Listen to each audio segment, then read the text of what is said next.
Ya sé que están desesperados por ver al doctor Mario Amoretti Pachas. Él es experto en derecho penal, como ya lo habíamos anunciado, y hoy estás desesperado por aprender cuáles son los derechos del niño y el adolescente. Ellos tienen su propio código y hay que saber, señor, señora, padres, madres que nos están viendo, tienen mucho que aprender el día de hoy. Le damos la bienvenida, como es costumbre en nuestro programa, a un excelente invitado, el doctor Mario Amoretti Pachas. Muchísimas gracias por estar con nosotros, doctor. Gracias a usted, buenos días. Derechos del niño y el adolescente. Usted, como experto en derecho penal, ¿qué nos podría decir? ¿Cuál es lo básico que todos tenemos que respetar en los niños y los adolescentes? El principal derecho de los niños es a no ser maltratados psicológica ni físicamente.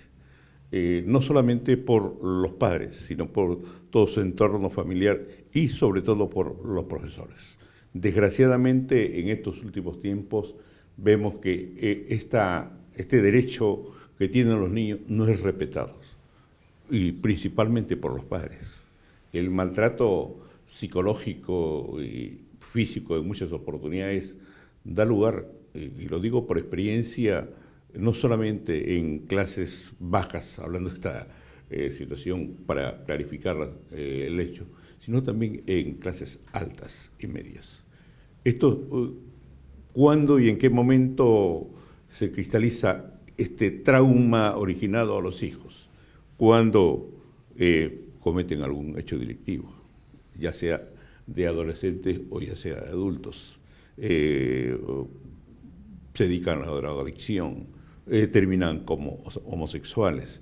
Y en realidad, de acuerdo a las pericias psicológicas y psiquiátricas que se han llevado en muchas de las personas que de una u otra forma se encuentran involucradas en hecho delictivo, siempre se va hacia la niñez.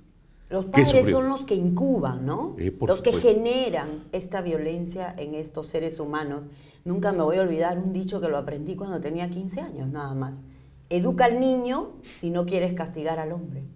Y eso se aplica perfecto en esto que usted está diciendo. Y sobre todo, que lo he visto en el hijo de una persona, un gran empresario multinacional, en la que el hijo... Se dan todos los estratos, todos los estratos. Antes era que los más pobres, pero ahora ya no. En todos los estratos. Y sobre todo la falta de atención hacia los niños. ¿Qué le cuesta al padre o a los padres dedicarle horas a los niños? No puede, bueno, por razones de trabajo, pero sábados y domingos. Claro. Dedicarles a los niños, porque esto se refleja más adelante. El comportamiento del adulto va más allá de lo normal o regular. Vayamos nosotros, ¿qué le pasó en su niñez? Todo nace de ahí. Por supuesto. Todo nace de ahí. Alrededor de 8.000 niños, dice en mis informes, niñas y adolescentes del Perú sufrieron maltrato psicológico y otros 4.000 maltrato físico durante el 2012. Según reportes de los módulos de atención del maltrato infantil y del adolescente en salud, instalados en hospitales públicos. ¿Qué nos podría decir usted acerca de esto y cómo prevenirlo? Porque los padres desconocen completamente, no me puedo incluir porque como soy abogada tengo la obligación de saber, pero los padres desconocen cuáles son las implicancias legales de no tratar bien a sus hijos, de no ser cariñosos con ellos, de no cumplir con sus obligaciones como padres. En realidad, este incremento de maltratos que en muchas oportunidades, ya sea porque el autor es el padre o ya sea porque el autor es la madre, el otro cónyuge trata de silenciar este hecho. Y en realidad no mide las consecuencias al futuro. Es allí que tenemos nosotros la legislación de violencia familiar. Un cónyuge permisivo. Exacto. A raíz de estos hechos se han dictado leyes de violencia familiar, se han incrementado las penas cuando el agraviado es un menor de edad. Y es mucho más grave las penas en los casos en los que el autor es un padre, es el curador, es el tutor o alguien que tiene el encargado de velar por la salud e integridad física del niño. Pero vayamos nosotros a un hecho bien concreto. ¿Qué pasa con los profesores que toman conocimiento de estos hechos? ¿Qué pasa con los colegios donde se ve el maltrato de los compañeros hacia el más débil o el que no tiene carácter para defenderse? El famoso bullying. Bullying. Allí Que siempre ha existido, doctora. toda la vida Lo que ha pasa es que existido. ahora está como más publicitado. Por supuesto. Toda la vida. Toda la existió. vida. El niño es cruel, Y sea sobre- de donde sea. Yo lo he visto. No, y sobre todo desde el momento en que el niño utiliza lentes o es gordo, o es flaco, Exacto. en fin, cualquier... Ya es motivo ya de mofa, de por burla. supuesto. Y eso, desgraciadamente, que tampoco los profesores no hacen absolutamente nada. No, pues no prevén el caso. Sí. ¿Está usted de acuerdo con las actuales sanciones a los niños y adolescentes por asesinatos, por vandalismos? Es que estamos nosotros adscritos al Código de los Niños, a la ley a nivel internacional que protege a los niños. De tal manera que tendríamos que cambiar la Constitución Claro. y renunciar a estos tratados para poder que los niños que tengan más allá de o menos de 18 años puedan ser pasibles de una sanción penal mayor, como sucede en otros países, por ejemplo, Estados Unidos. En Estados Las Unidos penas sí son hay bastante sanciones, sí. son más altas, son más severas, pero cuando están cercanos a los 18 años, vale decir de los 16 hasta los 17 años y medio, más o menos, ¿no? Indudablemente que allí inclusive, hace poco leí que a un menor de 13 años le habían impuesto 40 años de privación de su libertad.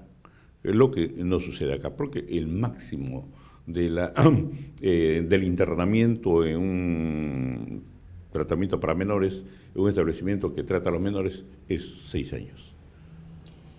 Eso es, ¿usted diría que eso es demasiado blando para que nuestros adolescentes, principalmente, no se corrijan? Vayamos nosotros, ¿qué es lo que sucede con el Código Civil? Que a los menores de 16 años se les faculta para que pueda contraer matrimonio y puede Con ejercitar permiso sus de los derechos, padres. y puede ejercitar sus derechos civiles. Sí, Entonces, la pregunta es, ¿y qué pasa en el aspecto penal? exacto. Un poco que se contradice, ¿no? Sí. Y aquí estamos hablando, muy poca gente sabe que los niños tienen tienen leyes internacionales Exacto. amparadas por un tratado, Claro. los derechos internacionales del niño. El convenio de Sumado Viena. a eso, tienen su propio código, el código del niño y el adolescente. Muy poca gente sabe Casi eso. no. Los padres que nos están viendo hoy están aprendiendo muchísimo porque lamentablemente el desconocimiento siempre será atrevido, ¿no? Y el conocimiento siempre tendrá poder.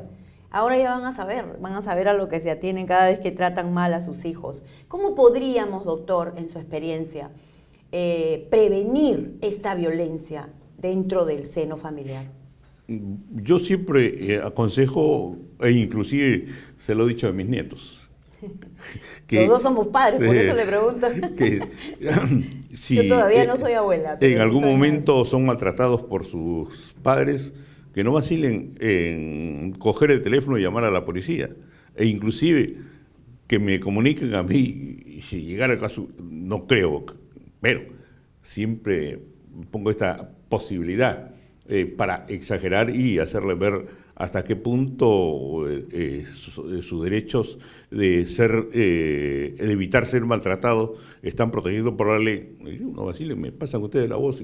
Y si voy a la comisaría y hay que detener a cualquiera de ellos, sea mi hija o mi yerno, pues que pague las consecuencias, porque un niño se le respeta. Por supuesto. Porque el futuro de ese niño va a ser un dolor de cabeza para los padres. Y es el momento que deben aprender, y ellos lógicamente lo saben. Mi hija y mi yerno lo saben muy bien porque son abogados los dos. Así bueno. pero siempre es necesario, es de vital importancia. Y mi nieta, que tiene 4 años, ¿sabes? Un momentito, tengo deberes. Deberes y derechos. derechos. Bueno, así que- Qué lindo. Ahora ya les están enseñando en el Sí. colegio cuáles son sus derechos, cuáles son sus deberes. Eso es súper importante. Sí. Pero, perdón, yo le preguntaba cómo prevenir esto, porque el niño, vamos a suponer que tenga 4 años, no va a poder llamar a un teléfono. ¿Lo pueden hacer los vecinos? ¿Lo puede hacer una persona que está pasando por ahí? Cualquier persona. Eso es importante que la gente lo sepa. Cualquier persona, y hay lo que se conoce una denuncia por acción popular. cualquier persona que tenga conocimiento de un hecho delictivo está en la obligación, más aún si se trata de un niño. ¿Se va a involucrar en el proceso? Porque ese es el temor de nuestros televidentes. De ninguna manera. No tiene que involucrarse en el proceso. Porque inclusive la ley exonera de responsabilidad. Si yo voy pasando por la calle y escucho el llanto de un niño y me doy cuenta que está siendo maltratado, puedo ingresar, romper la puerta y a mí no me van a denunciar por haber violado el domicilio. Claro. Porque por encima de esa violación está justamente es la supremacía protección de la realidad, se llama, ¿no? En derecho.